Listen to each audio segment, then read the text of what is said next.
So today, Justin and I are going to continue our conversation on grazing management for regenerating soils and for animal nutrition. And you remember the first session we had several weeks ago, we talked about soils, the basics of soils and such, and kind of setting the stage with soils and soil health. And then we moved into plants 2 weeks ago on our second session. And this session, we're going to focus on animals. And so it's kind of a two-part session. What we're going to do, I'm going to start off and talk about what happens outside the animals. In other words, what you might expect when thinking about the impact that the animals make upon the landscape. And then after that, Justin Morris is going to come back and he's going to start talking about what's happening inside the animals. Considerations with animal nutrition, specifically with grazing on pasture. And I'm really excited for his presentation. We went over it again today, and there's a lot of really great information. You've been with us for the past 2 sessions. You might understand that Justin can really go deep on some of this stuff, and I really appreciate his expertise when it comes to grazing and animal nutrition. So I think today will be a fun session. Like I said, I'm going to go ahead and start off, and then Justin will come in probably a little bit before halfway through. And then towards the end of the webinar, this is an hour-and-a-half session. Towards the end, we will certainly pull up the evaluations so that you guys have a chance to provide any feedback that you might have on the webinar. Certainly, those help to make our webinars a lot better whenever we look at those.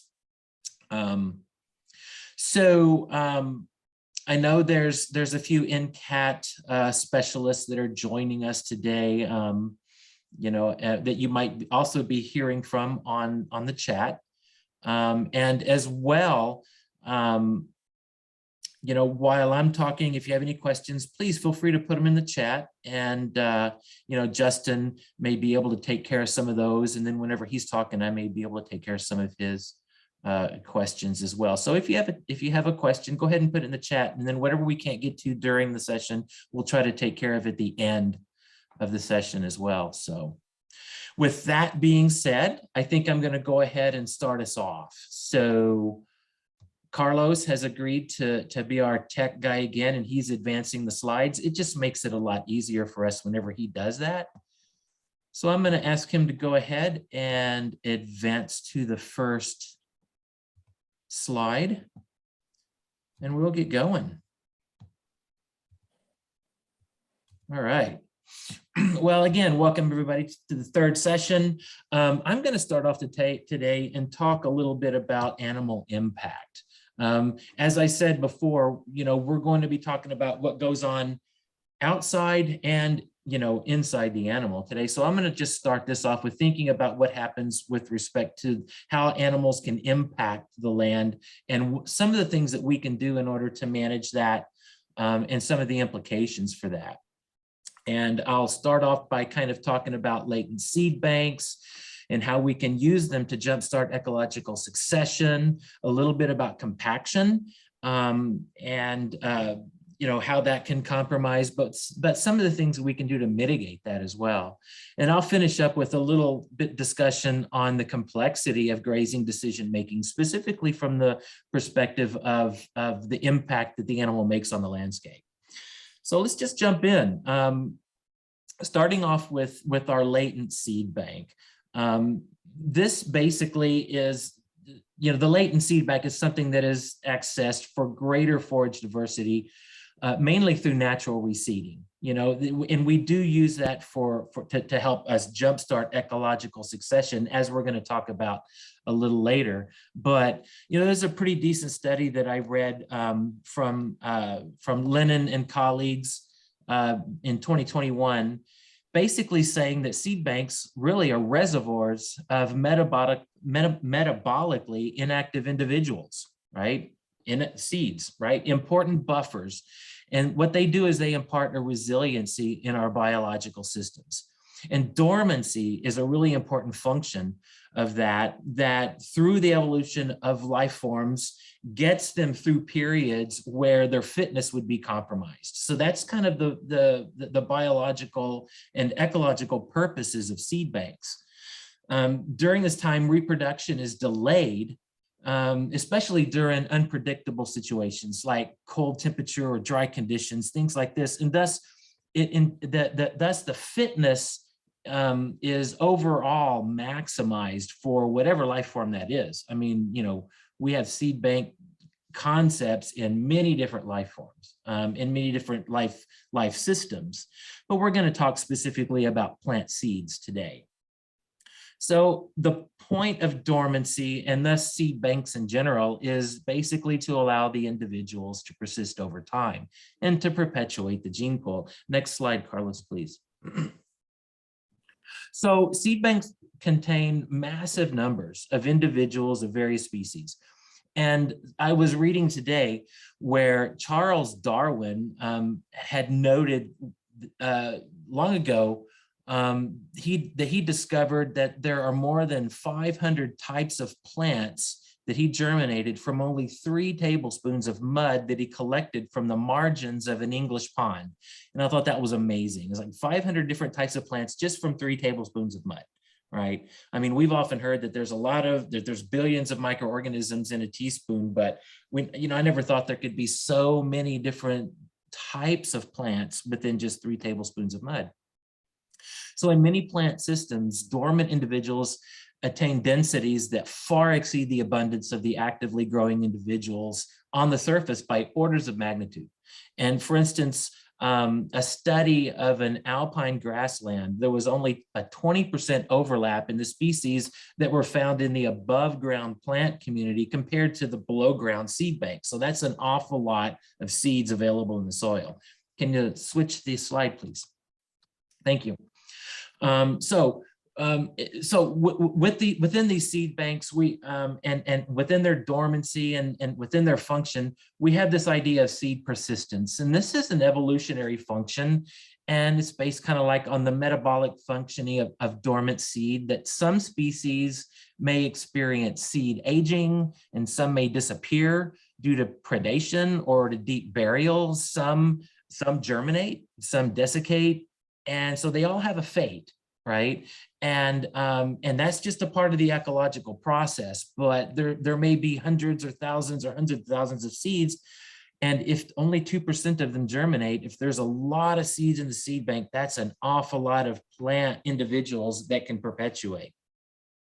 So persistence is characterized by the ability of that seed to germinate.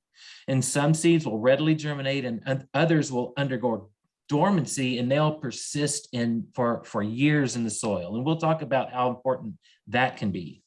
So this basically is due to a molecular feedback mechanism from the environment that helps protect the seed from things like heat, lack of water, extreme cold, or even competitive interactions with other plants.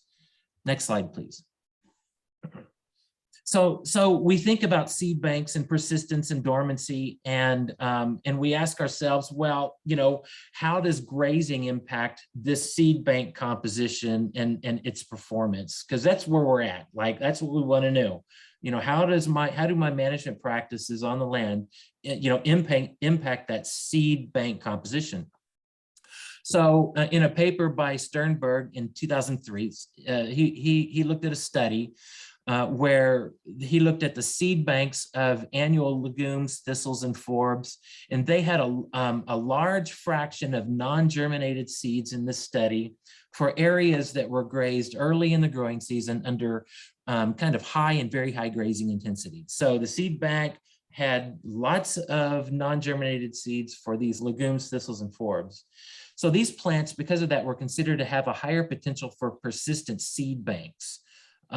Since they had non-germinated seeds, right? There was a lot of seeds still in the ground and that were in dormancy, waiting for some opportune time to come about.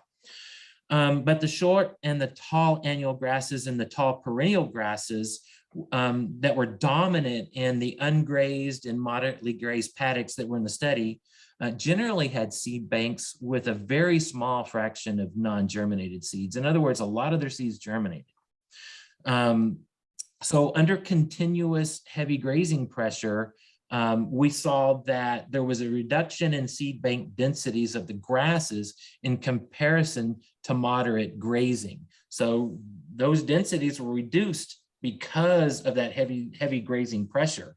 And the greatest reduction on the seed bank densities resulted from grazing heavy concentrated areas during the seed set stages. So whenever the seed was up, and it makes sense, you know, because then the livestock were consuming seed and this and that, and they had a great reduction in the seed bank. So what this tells us is that our grazing management can impact you know, the composition and the numbers of different seeds from different species that are in the seed bank that could come on later. So what I found was that this study can help explain why some forbs tend to emerge after specific grazing events, such as like continuous heavy grazing. And the factors in this study, I think, and that is important for our understanding in our management, where the grazing system that was employed. In other words, was it continuous or was it seasonal grazing?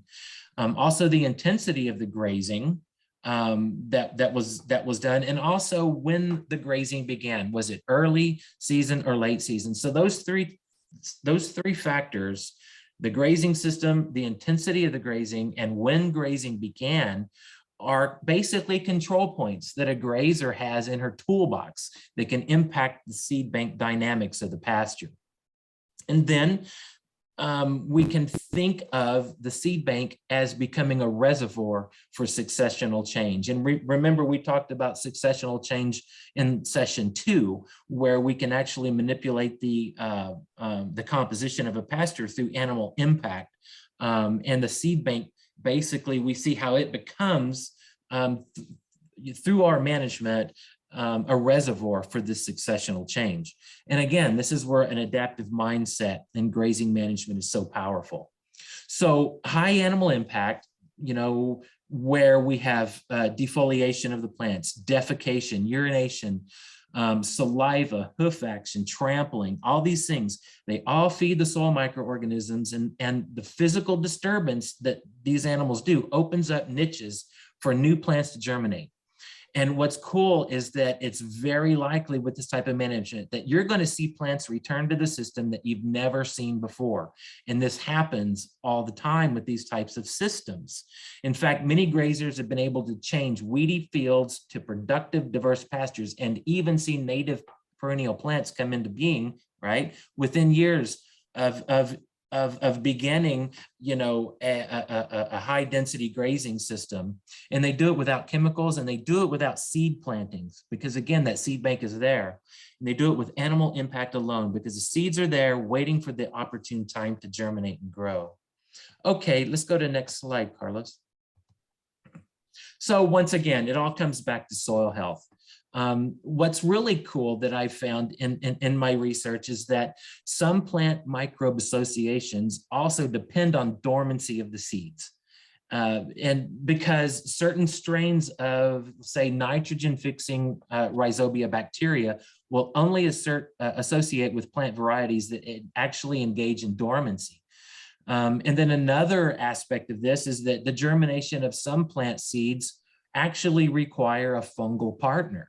And again, you know, it just kind of brings back the cycle of the importance of plant and microbial diversity, because, you know, soil environments that are rich in microbial diversity that result from diverse above ground plant communities and soil microaggregation can provide microbe mediated germination of seeds that may otherwise remain dormant. And that further increases that ecosystem diversity that we want. So this really brings us to another way that animals impact pasture composition. Let's go to the next slide, please.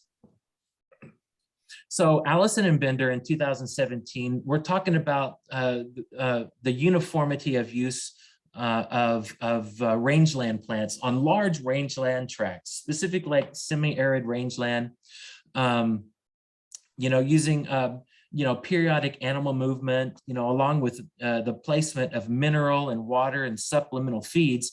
And they found that those practices, could really significantly enhance the uniformity of defoliation on the ground. It can increase the positive effects of grazing on grassland biodiversity, like by creating disturbed areas near supplemental feeds that can be used to achieve some type of successional change towards your desired goal, right? And that may be trampling or defoliation, and then move to another area and move that area into a lower cereal stage in the successional continuum. And that brings to mind, some of the things that we were talking about in session 2, especially with respect to controlled disturbance, right? So animal impact, can certainly be used to control, to have a controlled disturbance and enhance uniformity of defoliation across the landscape. So what we're looking for especially on these large rangeland tracts, is to develop over time a mosaic of what we call heterogeneous sites that are characterized by a higher plant diversity than you had before. What we want to do is we want to shoot for patch states. So you think of patch states where grazing is happening across the landscape, like a large landscape, through time, with heavy use in some areas, moderate use in others, and light impact in others, based upon your goals and the needs of the landscape, to increase landscape heterogeneity, or the fact that there's a lot of diversity across. And animal impact on specific areas can certainly accomplish that. Let's go to our next slide, please.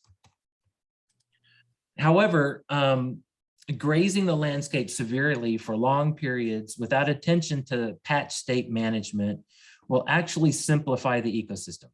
And we've talked about that with, Justin did a great job 2 weeks ago talking about overgrazing, right? And that's basically what this is simplifying that ecosystem, pushing the whole unit into a lower successional stage. And it's usually characterized by annual forbs and opportunistic perennial weeds.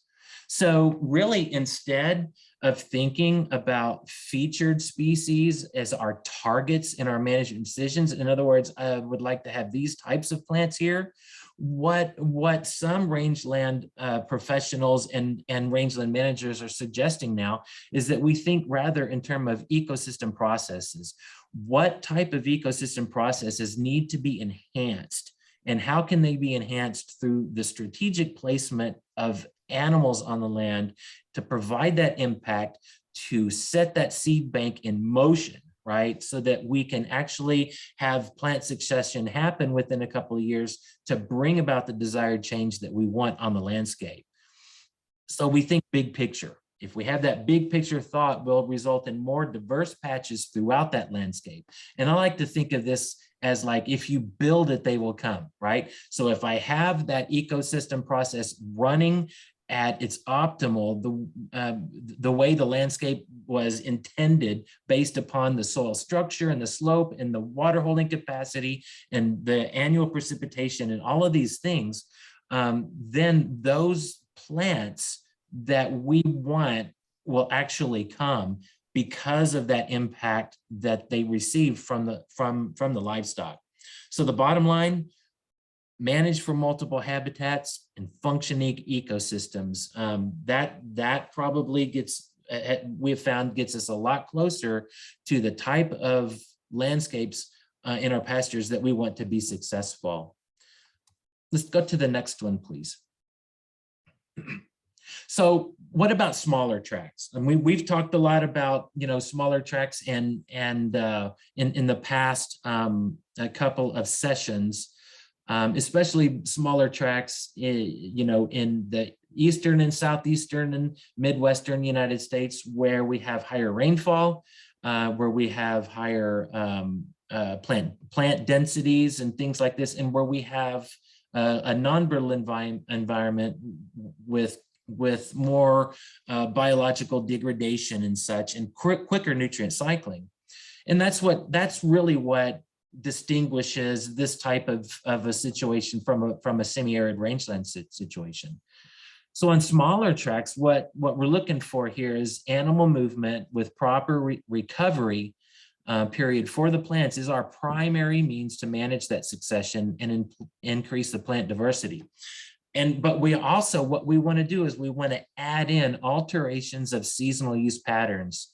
For instance, grazing a paddock, heavy one year, light the next, this type of thing. And again, what this is going to do is it's going to mimic nature, right? It's going to mimic what we're doing on the large landscapes, the landscapes that actually evolved with grazing animals, with, you know, large hoofed animals and grazing ungulates that really kind of developed you know, that these large grasslands that we have, especially in the Midwest and the East. You know, altering that seasonal use throughout from year to year really helps to give us that patchwork and allows some plants to go to seed, some plants to be heavily impacted one year, and to get that to get that seed bank going and get it to start doing what we want it to do in our ecosystem. So let's go to the next one, please. So moving on from seed banks to animal impact on landscapes, we look at compaction, because compaction is something that we're all concerned with, especially on our wet, heavy soils. What the three main things we're looking at here that's going to cause compaction is going to be rain, gravity, and weight on the soil. And that weight on the soil can come from animals, or it can come from machinery. And people don't think that rain and gravity cause a lot of compaction, but it really can, especially in heavy clay soils. But water movement, just rainwater movement through unstable soils that don't have a lot of biological activity, can really help to increase that compaction, because they're starting off with low pore space to begin with. And all this does is saturate it, and it just helps drive us towards a compacted situation. So I don't know if many of you know Jim Horman, who is an Ohio State University Extension educator, does a lot of really good work with soils, especially in cropping systems. But one of the things that he has said is that susceptibility of soils to compaction is a direct result of a biological problem, namely the decreased amounts of roots and fungal hyphae and their secretions and everything in the soil. And this is something, again, that can be mitigated with impact of livestock. Organic matter within the soil profile, particularly and mostly roots, as well as the organic matter or feeding on them, are really important for preventing compaction. We have active carbon, which consists of plant sugars and glomalin that Justin has spoken about, and proteins that are consumed by microbes for energy. So we have that active carbon in the soil that is stabilized by this continuing living cover that we have on it. If you remember our 5 soil principles, then whenever you put animals on them, you add that biology. So that's the glue, basically, that just binds all this together into larger aggregates and stabilizes this soil. Let's go to the next one, please. So an element of compaction here, particularly with livestock, is this concept called pugging. Most of you know about pugging, you've experienced it, and you've seen it in your fields. Pugging reduces pore space. It causes water puddling, it causes saturation, and then it can eventually lead to deep compaction underneath. It can occur basically whenever soils approach what we call field capacity. And field capacity is where soil has enough water in it after being thoroughly wetted and allowed to drain for a few days, right? It's full of water and you let it drain for a few days. That's what we call field capacity. All of the little surface areas of the different soil particles in an aggregate are thoroughly wetted with water. But then we can go to saturation. Right, soil. We can use various ways to look at either field capacity, or we can look at completely saturated soils. which are really can really be impacted by animals through pugging and through compaction. Certain different ways that we can do that are through the ribbon method that you see right there in the center of your screen, where you basically just pull out a piece of soil and you run it through your thumb and ribbon it out. And if it sticks together, that is whenever the soil begins to be susceptible to compaction from weight. And we know that that is whenever the soil is roughly 25 to 35% moisture, depending upon the soil texture. So it's at field capacity whenever we can run out that ribbon. Another way that you can determine soils is through things like soil moisture meters. Can be really a really good way to determine the water content in your soils. But just getting to know your soils, and I like to use the ribbon method because it's tactile, and I can get in there and I can feel it and I can experience a soil. I can feel what it's like, right? And so it really kind of helps me to understand what's going on.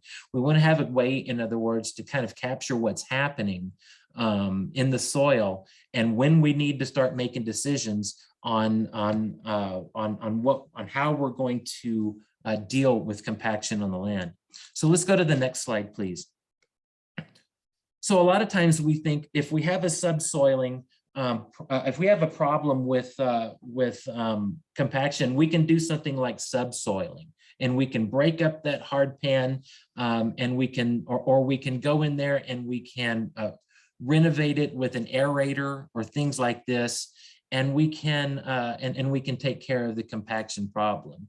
But honestly, research and lots of practitioner experience has suggested that practices like subsoiling and aeration just very rarely work. And the reason why is because recompaction happens almost instantaneously because we're doing our same practices, right? We can recompact with machinery, with the rainfall, with animal movement, whatever. So really what we need is we need to have a contingency plan to kind of prevent pugging and compaction. These are our best strategies altogether. So this comes from a really neat publication. I believe this one was from University of Colorado, and I will make sure this is in the resource list that I send you tomorrow.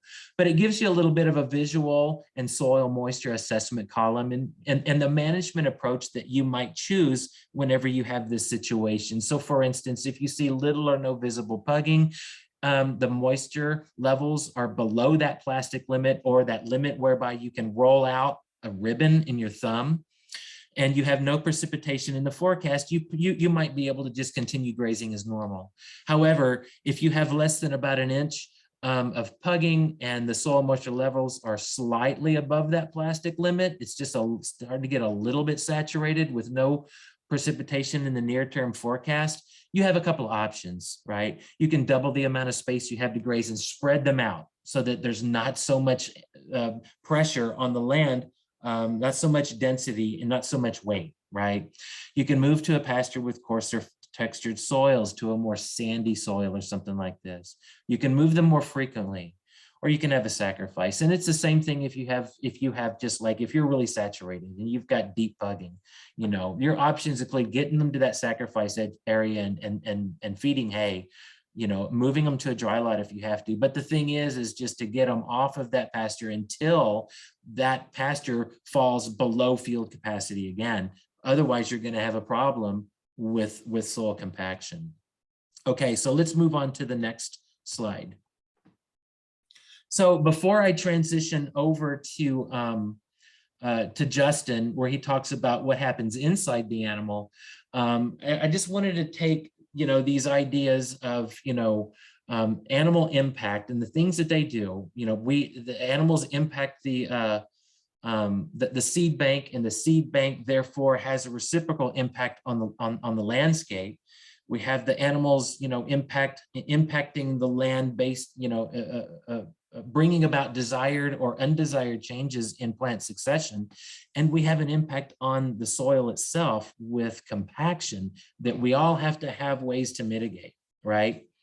When you think about that, you know, our pasture soils and our pasture ecosystems are very complex. And, you know, I just wanted to give a little bit of my thoughts on complexity, as I've read a couple of recent papers from rangeland ecology and management that deal with animal impact, on pastures. First off, there's a paper that I'm going to share with you here on my next slide from Lauren Porinsky that came out in a 2021 issue of Rangelands. She basically says that when it comes to managing animal impact on pastures, there's a lot of anecdotal as well as empirical evidence out there, right? And we need to make decisions on them. Her advice is to stay fiercely open-minded. And I've tried to take this to heart, especially based upon some of the things that I've learned in some of these studies, these new studies that are coming out. And we want to search for gradients and complexity whenever we're looking at decisions that we can make and different alternatives, realizing that honestly, the grazing system is complex, whether it's continuous or rest rotation or adaptive multi-paddock grazing, there are no silver bullets, right? The easiest thing for us to do is to do the same thing all the time. But what's important is this may not be what the system needs to thrive. Honestly, maybe we need to focus less on what works everywhere. And maybe we need to look more on why certain things work in certain places or for certain goals that we have. Other things that Porinsky talks about, we may want to spend less time searching for general rules and more time embracing and exploring the complexity that's out there, realizing that there's no silver bullet, right? It's important to remember grazing can have dramatically different effects depending upon when and how it's applied. And we should expand all of our efforts to synthesize all the information that we get across various rangeland and pasture studies and experiences from other farmers and take that all in our decision making. So rather than writing off findings that don't fit our current worldview, which there's a lot of those, we should challenge ourselves to broaden our views in ways that reconcile multiple findings or even multiple truths. For instance, the two studies that I'm going to introduce you to now really challenged my worldview. So I'm even continually adjusting how I understand grazing dynamics because of papers like these. Let's go to the next slide, please. So these studies, the first one by David Augustin and his colleagues in 2020, they performed a ranch scale assessment of effects on vegetation and livestock performance in semi-arid rangeland, looking at adaptive multi-paddock grazing and comparing it to a season-long continuous grazing system at scales that are comparable with those of a working ranch. And from my reading, this is the first study that I've ever seen that's comparing these at ranch scale, right? That's why I thought this was so important. So basically in this study, the outcomes of the multi-paddock grazing appeared to be positive in the absence of direct comparisons with paired traditional continuous grazing pastures. The outcomes included that we saw included increasing the cool season grass production during the first 2 years, following the implementation of that adaptive grazing. We also saw the persistence of the plant community in a desired condition throughout the experiment. In addition, through adaptive grazing, we saw the ability to increase the stocking rate over time. However, when these outcomes were directly compared with those of the continuous grazing in their experimental framework, it became evident that similar vegetation outcomes were achieved with greater cattle weight gains with continuous grazing than happened with adaptive management. And really, this is a no-brainer, right? We know this. Less grazing selection usually means higher intake of quality forages by livestock. But it made me think a little deeper about what I knew about grazing. In a similar paper, Lauren Porinsky, whom I mentioned earlier, came out with a paper in 2021. She writes that grazing managers often implement rotational grazing using multiple paddocks to reduce repeated defoliation of palatable grass plants when compared with season-long continuous grazing, something that I've said forever. But many studies have concluded that regrazing was relatively rare at moderate stocking rates, especially in semi-arid rangeland. So for this study, the researchers expected that by reducing the amount of time that cattle grazed in each paddock, the rotational grazing system would decrease the occurrence of repeated defoliation of any individual palatable plants within that growing season. So what they did was they measured the defoliation dynamics, right? Which basically means they measured, you know, the defoliation of the grazing of different tillers of Western wheatgrass. And I think they probably used a lot of graduate students for this. This is the primary palatable cool season grass in this particular ecosystem. And to their knowledge, this was the first ranch scale experimental investigation into tiller defoliation patterns in the context of an adaptive grazing system. And their data convincingly showed that regardless of the grazing treatment, approximately 2/3 of the Western wheatgrass tillers experienced season-long rest. In other words, no grazing under moderate stocking rates. So my questions here, right? What did the rest of the landscape look like under continuous grazing? Was the grazing patchy in those areas? Were there areas that were more heavily grazed that allowed for less wheatgrass to be grazed in other areas? Or what about water distribution? How did that affect distribution of livestock? How did that affect the distribution? Also, we know that moderate stocking increases selectivity and gains increase, right, because of moderate stocking, but will more animals in a more densely grazed situation make up for this net gain? Well, I don't know. That's a good question, right? That's why we should be questioning these. But also, it's important to know that you may not see much difference with grazed Western wheatgrass between these two systems, since it's really a hardy bunch grass with rhizomes. And it's more resistant to grazing than many taller statured bunt grasses that we have in the area, like basin wild rye or side oats grama or little blue stem, right? So what's important, I think, what my takeaway from was this, as I was contemplating this with Justin, is that look at what plant growth forms you have in the field. You know, most higher successional bunch grasses, you know, like wild rye, like little blue stem, like Indian grass, these types of grasses, they just will not handle continuous grazing. But sod forming grasses like Bermuda grass and bluegrass, you can really hammer, right? And they're the most forgiving grasses under continuous grazing situations. So bottom line, what do we do here? Maybe we should vary our grazing in different fields, different times of the year, some more severely and others more light, depending upon your goals and what you need to get out of the system. So it's clear here that grazing, especially on rangeland, is complex. We know that heavy continuous grazing has led to landscape homogeneity and it has degraded soils.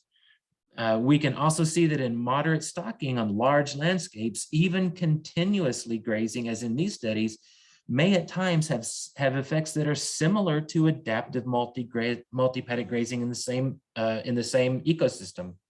But although defoliation patterns in these treatments were similar at the whole ranch scale, the spatial and the temporal heterogeneity that was created by adaptive grazing, in other words, the higher and predictable variability in that grazing defoliation frequency among those pastures, could be used to strategically minimize or maximize the impacts of grazing, especially Western wheatgrass or other palatable grasses at the pasture scale in that environment, right? So this landscape scale study should throw some light in the fact that there's no silver bullet. Adaptive multi-paddock grazing is a powerful tool, in my opinion, to strategically manage ecological succession. But this study suggests that there's a lot more going on, notably on semi-arid rangeland, than we previously thought. In some circumstances, perhaps restricting the grazing of regrowth by livestock may not be a benefit of multi-paddock grazing. But it's important to note that this study was conducted on semi-arid rangeland at large scale. Results on temperate pastures and irrigated fields will likely be very different, where swards are more dense, and because of water availability, grazing of wreath growth prior to full recovery is likely much more problematic. So those are my reflections on animal, on animal impact on the land. Some of the things I think are most important. And again, we're going to make sure that you get these notes so that you can actually kind of go back over them, because it's a lot of stuff in one shot, and Justin's going to give you even a lot more. So with that, we can shift our attention from outside the animal to inside the animal as Justin leads us in a discussion of animal nutrition.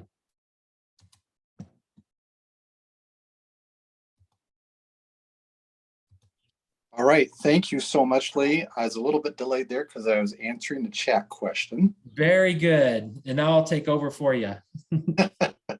Great. Well, thanks so much, Lee, for sharing everything that you did. You brought some really good points to light, and hopefully during this next 45 minutes or so, we'll be able to shed a little bit more light on what's going on inside the animals. So with that, Carlos, could you go ahead and give us our next slide, please? Thank you. So plants provide a lot of things to the animals, and the things that we're usually the most aware of are really what fit into what you would call the primary metabolite, which are basically the biochemical compounds that provide the bulk of what forage is made up of. And so those things include things like carbohydrates, which would be an energy source, proteins, and then also fats. But the other compounds are things that we're usually not as familiar with, but these ones actually can provide a medicinal benefit to livestock. And these are the ones that are called secondary metabolites. And these include compounds like the alkaloids, the terpenoids, the phenolics, and then also the sulfated amino acids. Next slide, please. So carbohydrates, which are really just, it's just a form of energy. It's carbohydrates are composed of carbon, hydrogen, and oxygen. It's really the number one requirement that animals have, and in our livestock systems, it is the most limiting. Energy is usually the most limiting factor, and when you look at the rumen contents and what the bacteria, the fungi, and the protozoa require that are swimming inside the rumen, those organisms are carbohydrate based, and they're looking for carbohydrates.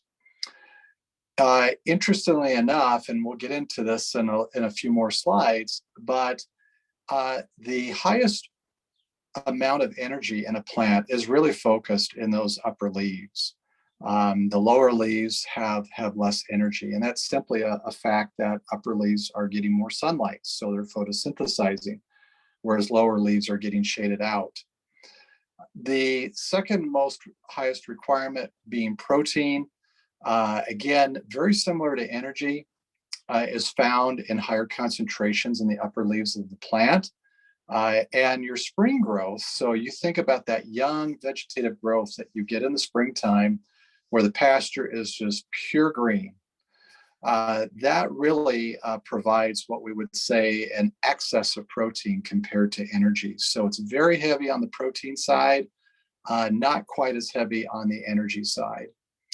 And then we have this third metabolite, which are fats. And we often don't think of forage as having fats, but indeed, we can get a lot of fats from the plant material that either animals graze or that we eat. So several different plants, especially when you get into more of the broadleaf plants, they can actually be an excellent source of conjugated linoleic acid, which is your CLA, which is the precursor to omega-6 fatty acid, and then also the alpha lipoic acid, the ALA, which is the precursor to omega-3 fatty acids. Kind of an interesting side note on the fat topic here is that there was research that was done in Switzerland that showed that weedy pastures So pastures that have a lot of broadleaf plants in them, maybe they're not the desired plants, but they are what came in. They did a study and they found out that the weedy pastures generally produced up to 300% more conjugated linoleic acid, which is actually a very rich source of forage energy. So when you think about, fat that's in plants, fat is actually the most energy dense on a weight basis. So our animals can get an exceptional amount of energy from the fats that are in the plants. Next slide, please. So when we're talking about the plant secondary metabolites, let's just briefly review some of the advantages that these secondary metabolites provide. So first of all, off is the alkaloids. So alkaloids promote liver health and they're anti-parasitic. A high alkaloid consumption usually means that the animal needs to be consuming a diet high in tannins to help balance out the alkaloid consumption. And a plant that is a good example of having a high alkaloid content would be something like reed canary grass. Now, as we move into the terpenoids, they have an anti-amoebic, an antibacterial, antifungal, and they also have anti-parasitic properties. And a plant that is an excellent example of having a high terpene content would be sagebrush. I live in an area here in Idaho where you can see miles and miles and miles of sagebrush. And there was one point in time where I looked at sagebrush as being a nemesis to grazing. I have since completely switched my view on that, as I've learned where livestock producers have actually been able to train their livestock to be able to graze sagebrush as a protein source during the winter. So it can actually be an asset.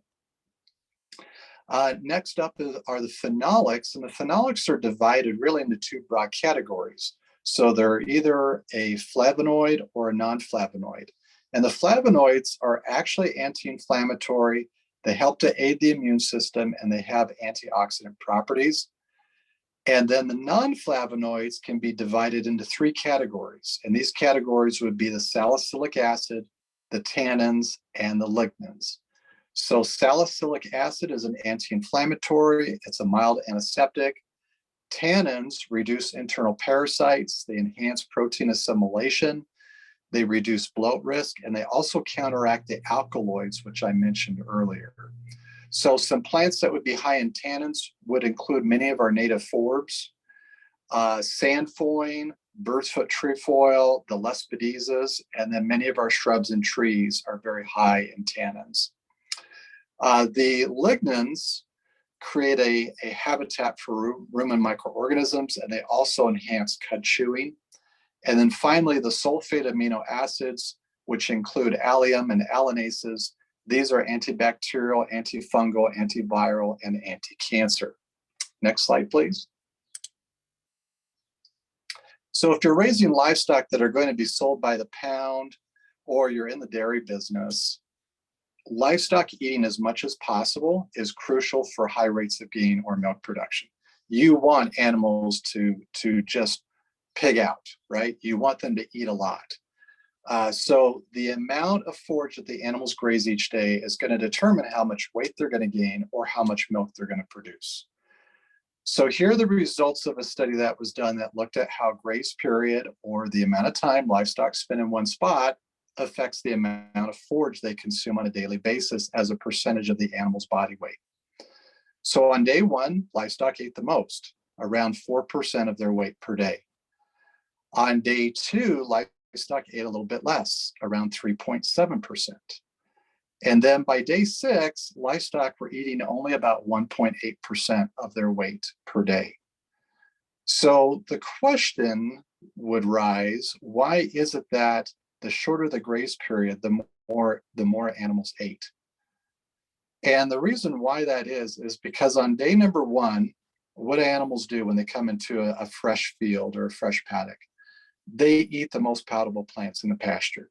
Okay, they know that they are geniuses at knowing what their body needs, and they know how to go find it. They know what the most palatable plants are, And so on day number 1, they're going after what we would call the ice cream or the candy in that pasture. By day 2, the most palatable plants have already been eaten on. So then they search for the next most palatable plants. And then this pattern continues for several days. And this is really no different, folks, than if we're locked in a room and enough pizza is brought in on the first day that'll last us for 6 days straight. So how much pizza would you consume on the first day? Okay, if we're going to graph this, you'd probably eat the most pizza on the first day. On day 2, would you consume as much as you did on the first day? Probably not, okay? Because that stuff is now a day old. Day old pizza doesn't taste as good as fresh pizza. By the 6th day, you would probably be so sick of the same pizza that had been there for nearly a week that you'd probably eat very little of it, and you might not even eat any on the 6th day. And the reason why that is because we crave fresh food and we crave diversity. And animals are no different in that respect. If they're given the opportunity to access fresh feed and more diverse feed, they're going to do that. So if we're going to try to maximize intake and weight gain and milk production, one of the major keys to doing that is through shorter graze periods. Next slide.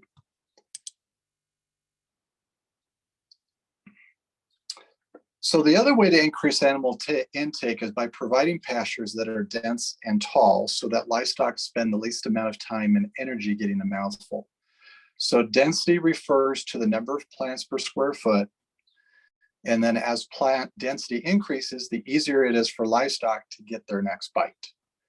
So CP here stands for crude protein. And that can range usually from a low as about 3% in dormant forages in the winter to as high as 30% in some broadleaf plants. A spring calving cow usually needs 8% or greater to meet her needs. TDN stands for total digestible nutrients, and that's a measurement of the energy content of a forage. So the TDN value can usually range from a low of around 40 for something that's got a really low energy content in it to as high as 70 for something that's basically, very, very high energy. And then RFV stands for relative feed value, and that's used to rank forage for sale. An RFV value of 100 is for full bloom alfalfa as a comparison. So the higher RFV values are usually associated with higher protein. And then as the RFV value increases, so does the digestibility of the forage, or the more available the sugars and proteins are to rumen microbes. So when you look at this picture here and the yellow line that I've gotten across, and if you look at the values for the crude protein, so look at the crude protein above the 50% mark and look at it at below the 50% mark. So we're comparing upper canopy, the upper half of the canopy, to the lower half of the canopy. So the upper half of the canopy has a much higher crude protein content than the lower half of the canopy does. When you look at energy in the form of TDN, the energy content in the upper half of the canopy is considerably higher than it is in the lower half of the canopy. And then if you look at the RFV values, you see the same trend. An RFV value considerably higher in the upper half of the canopy than you would see in the lower half of the canopy. So when you look at this, you can see that, as you go up higher on the plant, guess what? The protein, the energy concentrations become dramatically higher as you're going up. And what's that going to do to animal intake and performance? It's going to enhance it. So when animals are grazing the top parts of plants, they are getting very, very concentrate nutrition in that upper half. But if we leave the animals there longer and we force them to graze lower and lower and lower into the plant canopy, then that animal performance starts to drop off. The other thing too that's worth mentioning here, and this is another reason why we want animals to be grazing like that top fourth or third of the plant canopy, is parasite issues. So if we're grazing very young vegetative plants, Or if we allow animals to come into a pasture that is taller, maybe it's in phase 2 in the elongation phase, but we keep the animals there long enough where they severely graze it down, they're getting into areas where you're going to generally have greater parasite issues. And that's because when you look at parasite concentration in a pasture, it's concentrated in that first couple 3 inches from the soil surface. So that's another reason why it's better to be grazing, the upper part of that plant, because it helps to keep you out of that the parasite danger zone. Because parasites, they like it where it's dark, where it's humid, not where there's a lot of light and where it's less humid. So it's another reason why we want to be looking at maximizing animal performance by having them actually grazing more the top of the plants rather than keeping them there too long to graze the bottom. Next slide, please. So historically, we've been told that mature grass, like the orchard grass that you see here, is poor nutrition for livestock than the same plant that when it's in the vegetative stage. As I was growing up and learning, as I was initiating my learning with grazing a couple decades ago, I just had it burned into my mind, graze it when it's vegetative, vegetative, vegetative, vegetative. I just literally had that like branded on my cerebrum. And then that was, that's the optimal time where you want animals to arrive. And conventional wisdom at that time said that if you have a pasture that looks like this, you need to cut it for hay. It's too mature and the quality isn't very good. Animals aren't going to do very, very well on it. But what's interesting is that the research has shown that energy and protein content is greatest at the top of the plant and it's lowest at the bottom of the plant, like from that slide that I showed just a minute ago. And that's because the upper leaves are the most photosynthetically active since they're closest to the sun. And leaves that get more sunlight, they have more energy and protein in them. The lower leaves, they're the oldest, and they're shaded by the upper leaves, which results in lowered photosynthesis and lowered energy and protein levels in the bottom part of the plant. So this is where grazing duration and stocking rate are super critical. Shorter graze times and light to moderate stocking rates ensures that livestock spend only enough time in a pasture to graze the upper 25 to 40% of the plant that's higher quality, while leaving the bottom 60 to 75% for plant regeneration and soil cover. Next slide, please. You might remember seeing this graph from our last webinar. Ignore the green line for a moment and just focus on the yellow dashed line that's called pasture quality. So this line represents the amount of crude protein and energy in a plant, as well as the fiber content as measured by a conventional forage test. But the data that was used to create this line, and you can find this same graph in almost any forage textbook that you pick up. The data that was used to create this line came from harvesting the whole plant, including the stems. Next slide, please. But do livestock eat plants like a mower cuts grass? So I've spent a bit of time. One of the wonderful things about my vocation is that I spend quite a bit of time watching animals graze. It's one of the most peaceful things I can think of that I can do. And as I watch them graze, I notice that, as long as they're not forced to eat everything by staying in an area too long, livestock generally graze the uppermost leaves while leaving the stems and the lower leaves. And this is why the diet quality of an animal is actually higher than the quality of the entire pasture, as shown by forage tests, because the animals are selecting the more nutritious parts of the plants. They're not eating the whole plant like a mower or a forage sample would use. Next slide.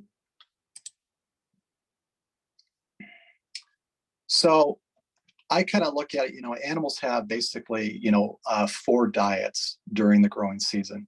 And you've seen elements of this slide before, but we have grass development phases 1, 2, and 3. And then I split phase 3, which is the reproductive phase, into an early and a late phase. And so I just wanted to just briefly run down, what are the differences between these grass development phases as far as from an animal performance standpoint. Well, phase one, we talked about that's the vegetative phase. It's very high in protein. It does have high energy, but it's very low in fiber. And in phase one, the amount of protein that's there compared to the amount of energy, it has an excess amount of protein. So it's not as balanced because it's super, super high in protein. Phase two is more what I would call a balanced meal, where you still have a high protein content, a high energy content, and now you're starting to get some fiber in there because it's in the elongation phase. So you have a stem that's being formed. In phase three, on the early phase three side, it's a moderate protein, a moderate amount of energy, and high fiber. And then late phase three would be low protein, low energy, and high fiber. So from an animal performance standpoint, you want a balance of protein, energy, and fiber in the pasture so that the rumen can function optimally. And the two growth phases that are going to provide the best balance really are a growth phase 2 and an early growth phase 3. Next slide, please.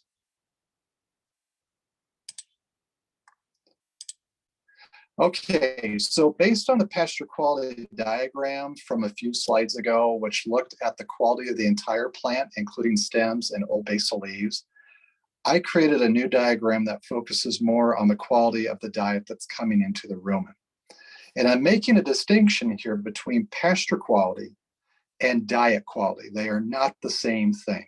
Pasture quality is looking at basically from the ground surface up, including everything on that plant, including the very coarse leaves at the bottom that are not photosynthetically active, and all the stem material in that plant. And then the diet quality is different because the diet quality is what is actually coming down the esophagus. And the thing that I want to kind of make mention here is, the animal's not a machine. It's not a forage harvester. It's not a swather. It's not clipping everything down to ground level and harvesting the whole thing, unless we keep the animals there long enough to actually turn them into that. So this curve would be what I would say more representative of animals eating mostly leaves, some stems, some seed heads under a light to moderate grazing severity, where the animals can still be selective and they're not being forced to eat the whole plant. So in phase 1, or the vegetative phase, diet quality starts out low because there's an excess of protein and there's very little fiber. In phase 2, or the elongation phase, fiber increases, and we're seeing that green line go up. It increases as the stem is being developed. The protein is lower, but it's more balanced with energy. So livestock in this phase graze mostly leaves, but they also get some stem material to help with cud chewing. And then in phase 3, livestock still select leaves over stems to raise their diet quality higher than if they ate the whole plant. So what's interesting is, in early phase 3, when there's a seed head, have you ever looked at a seed head and wondered what's inside those seed heads from a nutrient standpoint? Well, someone did that. And they looked at orchard grass seed heads as an example, orchard grass being a cool season perennial grass. And they found out that the crude protein levels in the seed heads was 13.9%. Now, you might remember I was saying, okay, a mature cow going through winter needs about at least 8%. Well, 13.9 is almost double of 8. So, obviously in the seed heads, there's a lot of protein there. And then the energy actually came out to a TDN of 65.2. So if you have something that is a protein level of 13.9 and a TDN of 65.2, you've got a very high protein and energy level right there. And that's what was in these orchard grass seed heads.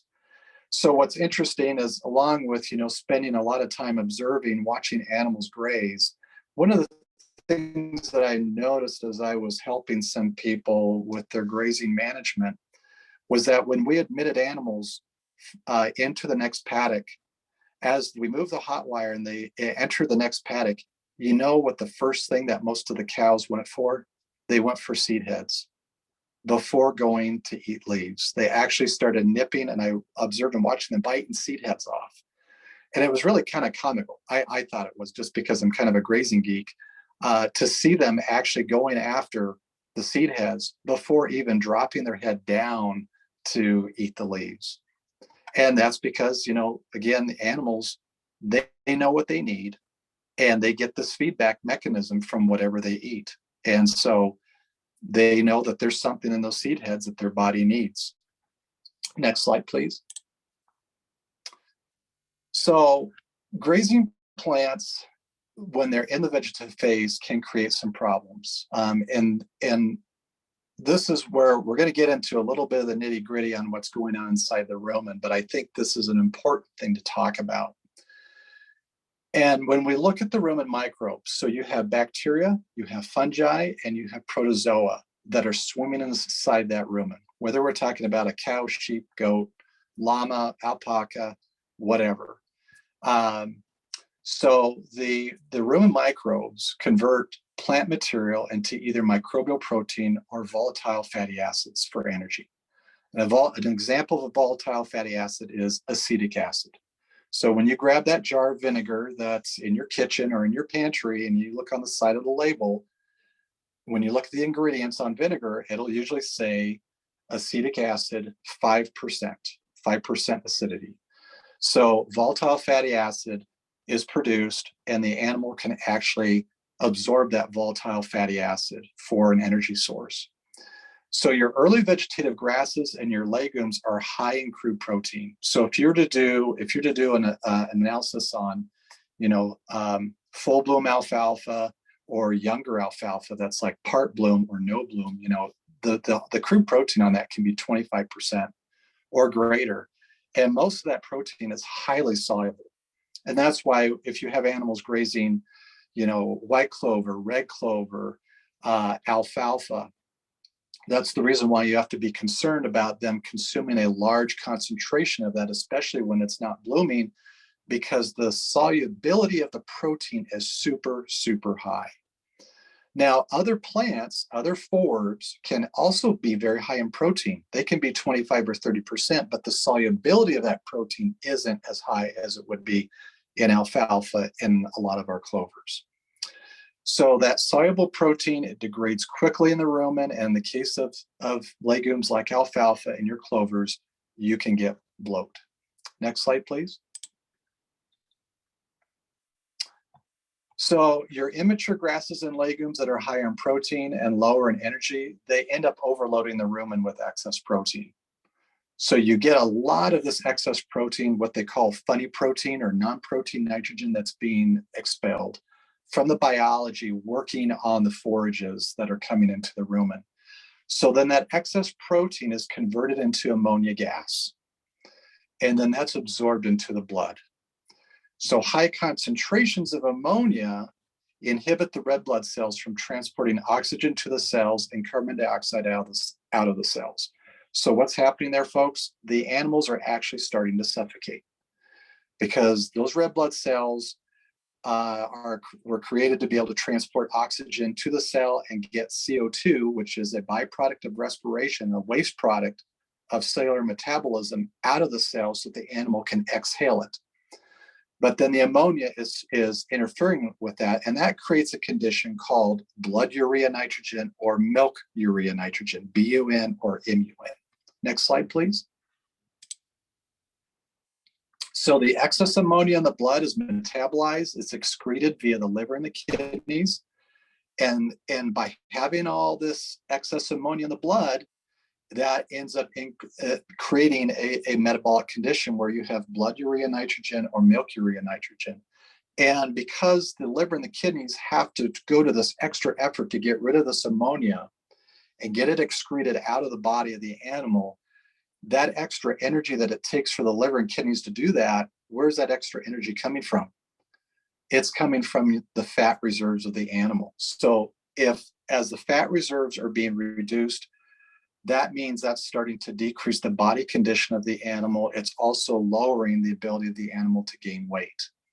And then this results in loose stools, possibly calf scours, because if the calf is feeding from a cow that has a high milk urea and nitrogen content, then that's going to give the calf scours as a result. This can also increase infertility because ammonia is toxic to the fertilized egg, and it can also greatly suppress the immune system. So the animals are more vulnerable to sickness and disease. Next slide, please. But there is a solution to this. And the first solution, and we talked about this a little bit in our last session, is that your more mature plants, whether we're talking grasses or legumes or forbs, and so if they're in that elongation stage or phase 2, or the early reproductive stages, which is that early phase 3, they provide a more balanced diet for the livestock. So another way of saying that is that we should look at waiting to turn livestock into a pasture as if you were harvesting hay. So we all have that mental picture of what, okay, this field's ready for hay harvest. That really should be the mental picture that we should have to determine whether animals can go into the pasture or not. So your spring pasture should have plenty of prior year's growth. So what's nice to see is that where you've got old grass grown from the prior year with new shoots that are coming from underneath, so that when the animals are going for some of those new shoots, guess what? They can't help but get some of that dry old grass along with it. So that's going to help to dilute down the protein that's in those new shoots. The other thing too is that lush spring pasture, if it has to be grazed, it should be supplemented with a high dry matter forage to increase the effective fiber content. And I've seen producers that when the animals move from paddock to paddock, they actually have a little trailer there with a round bale or two of hay, so that the animals can go, and if they need to balance out their diet, get a little bit more fiber in their system, they can do that. And then, that trailer's usually moved either with a four-wheeler or with a side-by-side as they go out to do their paddock moves. Next slide, please. The other thing too is forage quality influences urine pH. So we know pH is a scale that measures acidity or alkalinity. So the scale goes from, the neutral point is 7.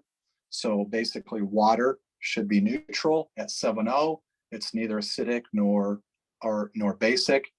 But if you move less than 7.0, you start getting greater and greater and greater levels of acidity. And if you go above 7.0, you get greater and greater levels of alkalinity. So in looking at this pH scale, if the urine pH is actually less than 7, usually that's an indicator that the animals are deficient in protein, and they may also have an excess amount of energy. Now, we're probably not going to really see this so much in a pasture situation. This would be more like a feedlot situation where the animals are getting fed a really high grain, high energy diet. But in a pasture situation, it's likely that we could see what's going on there between the 7.0 and the 8.0 pH, where the urine pH is greater than 7, which would mean that we're consuming, that there's an excess amount of protein coming into the system. We're also deficient in energy, which then means that we're probably grazing phase 1 plants, meaning plants that are in the vegetative stage, and the animals could be panting even in cool weather because now they're experiencing blood urea nitrogen or milk urea nitrogen. Next slide, please.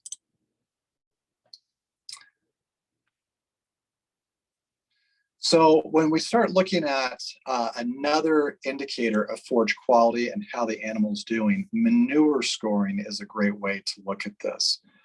And this is a great way to look at the quality of the nutrition that the animals had in the past 1 to 3 days, while body condition scoring indicates the nutritional history of the animal over several weeks to months. So manure scoring is going to give you more of a real time, this is what's going on within the last 3 days to last day. So the scale of manure scoring, can you believe it? We have a scale for manure scoring. Somebody invented it. It wasn't me. It wasn't Lee. But basically, it's a scoring system. It's a 5-point scale going from 1 to 5.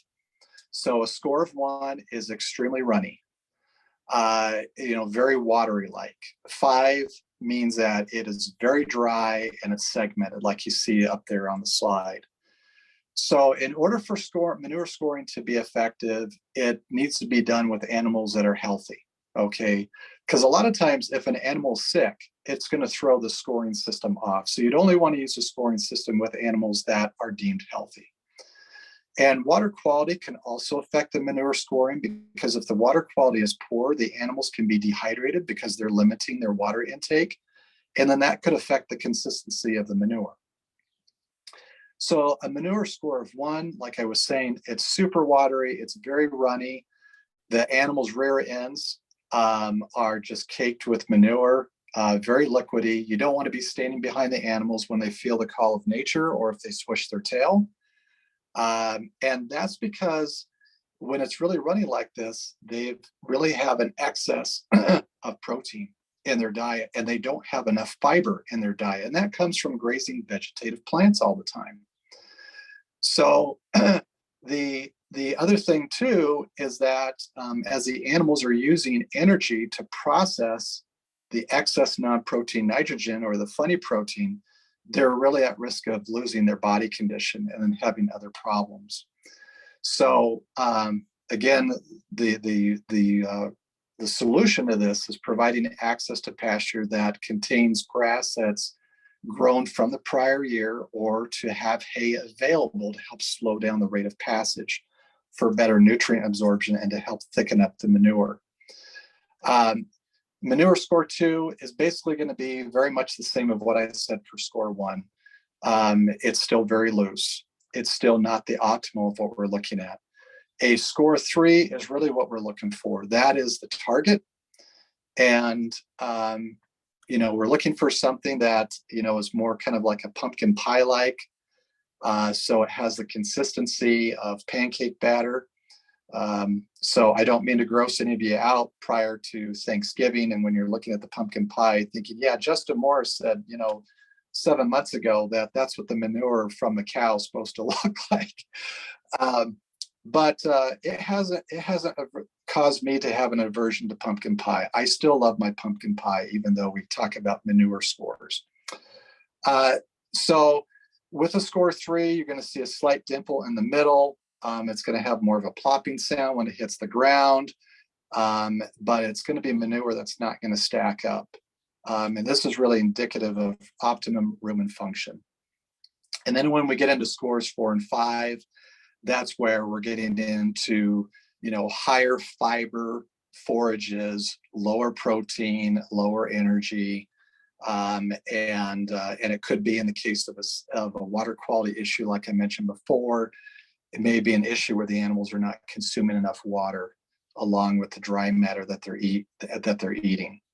So score 3 is what we're looking at. And, if you look at the crude protein, the TDN ranges on these, you look at the score 2, very high in crude protein, still pretty high in energy at 68%. That's very respectable. It's a very high energy content, but you're greater than 20% crude protein, just way too much protein in that animal's ration, not enough fiber.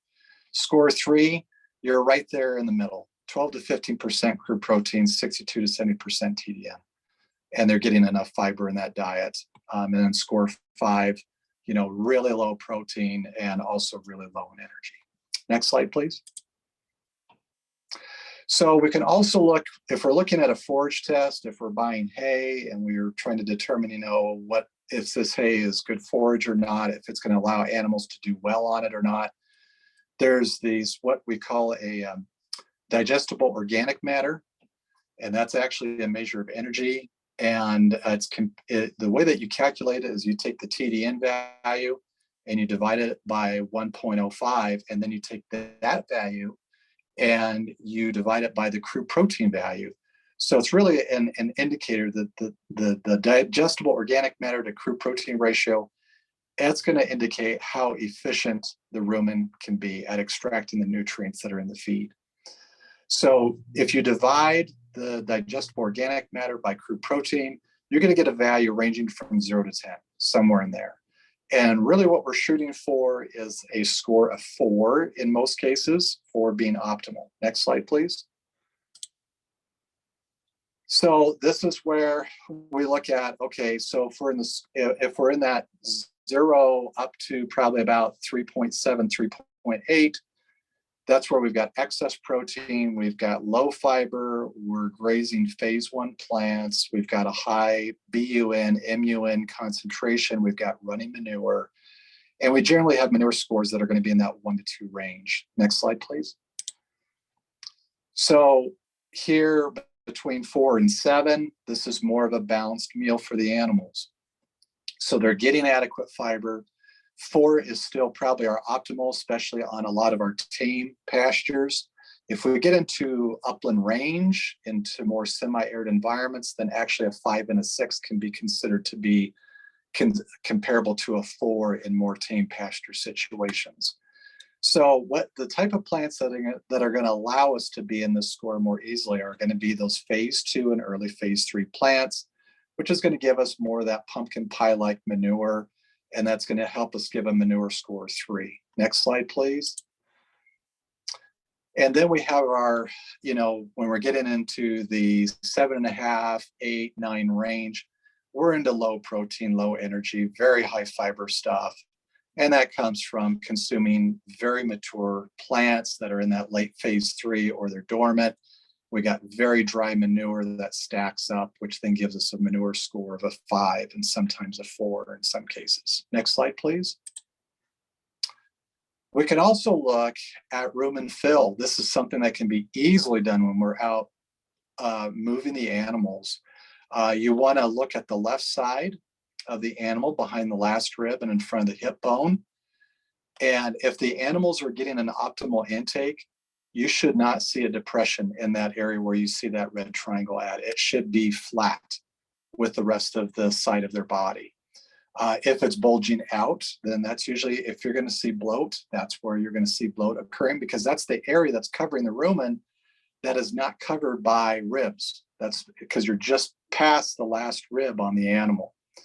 Now, if that area gets sunk in where you see that red triangle such that you could put a cereal bowl in that hole, then obviously intake was being limited.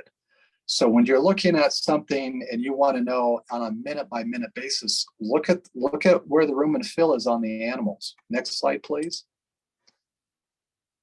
The other thing too is look at the animal's behavior. The animals are going to consume somewhere in that 2.5 to 4% of their body weight per day.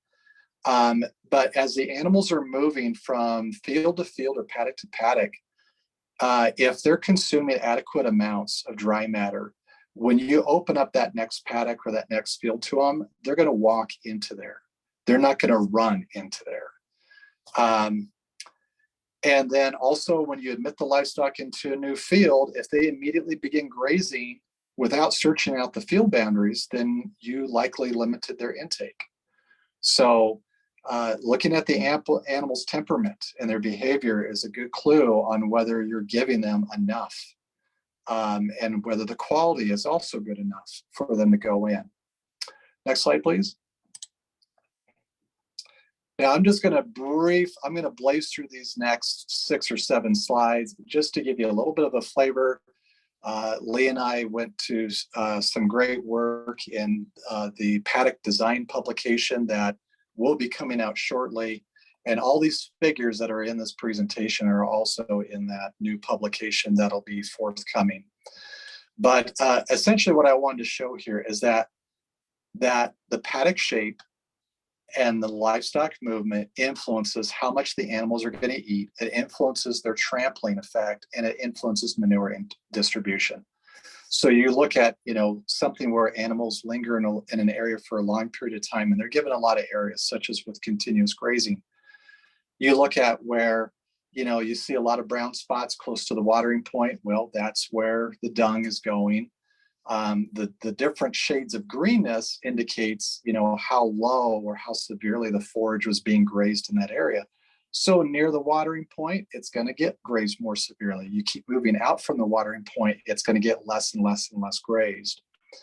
As we move into just a simple 4 paddock rotation here, you can kind of see that that manure distribution it's still very much concentrated to the watering point, and then it gets gradually less as you move out to the outer edge of the paddock.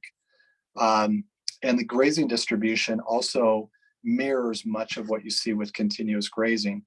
Now, with the regenerative grazing, where you're using multiple paddocks, and in this case, animals could be moved, every day or maybe multiple times a day, that manure distribution is very even because those paddocks are small.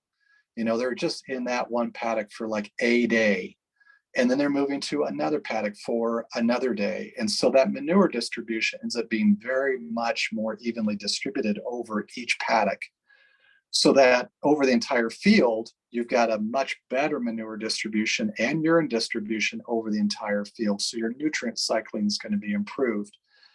But from a grazing standpoint, we can also, as we talked about before, as we shorten that grazing duration, as long as we've got enough forage there for the animals to be able to eat and not have their intake limited, their performance can actually be very much enhanced.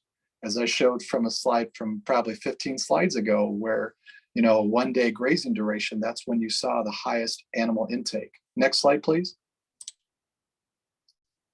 So these next slides, we drew up some paddock diagrams that actually shows how animals can be moved if you're trying to graze for higher intake. Now, why would you want to be grazing for a higher intake? Well, if you have performance class animals, if you have animals that you want to have eating a lot of groceries, getting a lot of forage through their system so that they can either be gaining a lot of weight or putting off a lot of milk. So basically, on the left is kind of step 1. So you've got a mineral and a water trough that are connected together with a cable or a chain. And you just have, that red dashed line is just basically the front wire, the poly wire that's keeping the animals from going from where they're currently at and moving to the right into the next paddock. And then the picture on the right of this slide shows that, okay, you can go in, you can roll up the fence, the poly wire a little bit, and the animals start filing in, going into the next paddock. And basically, the animals are just, all they have to do to go into the next paddock is just walk forward.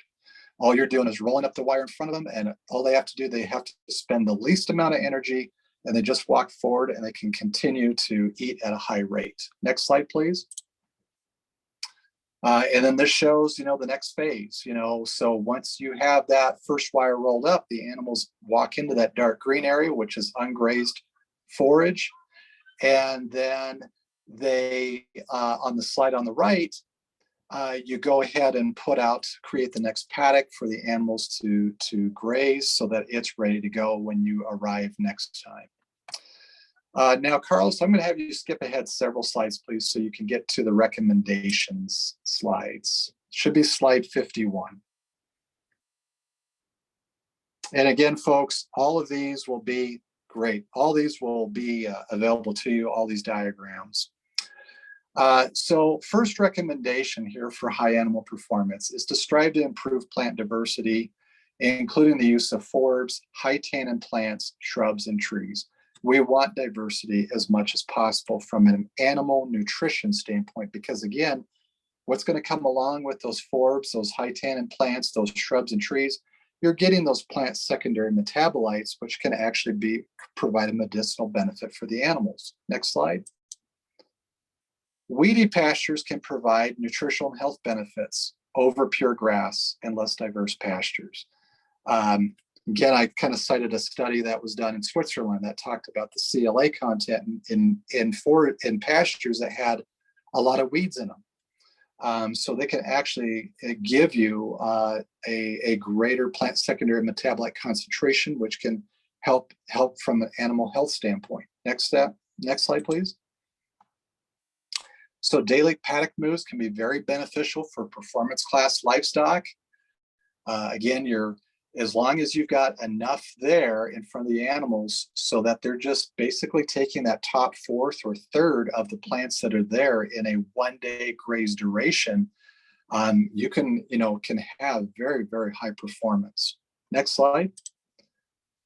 So we don't want to, we want to look at removing no more than 25% of the forage in drier environments and no more than 40% in wetter environments. And those are just rough guidelines, folks.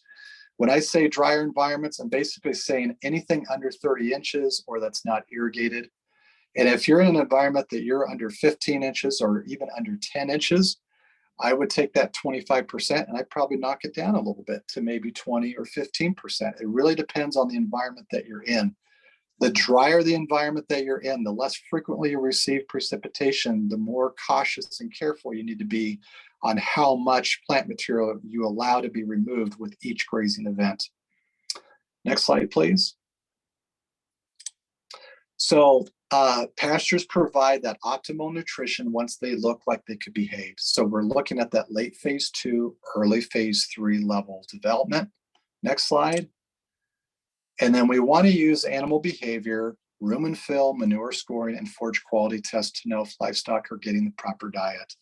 And, you know, a lot of it really comes from just being out in the field and observing your animals and looking at those manure scores, watching their behavior, because that's going to tell you, you know, in real time what's going on.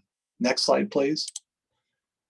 And then again, you know, paddock shape and animal movement strategies, those can profoundly affect animal performance and landscape health.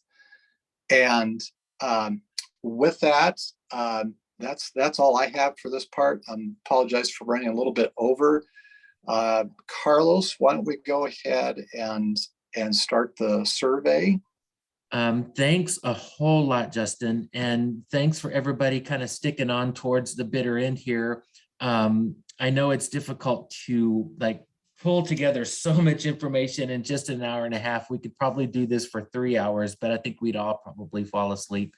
But again, thanks for I always learn so much whenever I interact with Justin, and whether or not we're able to do this poll or this evaluation, that's one thing.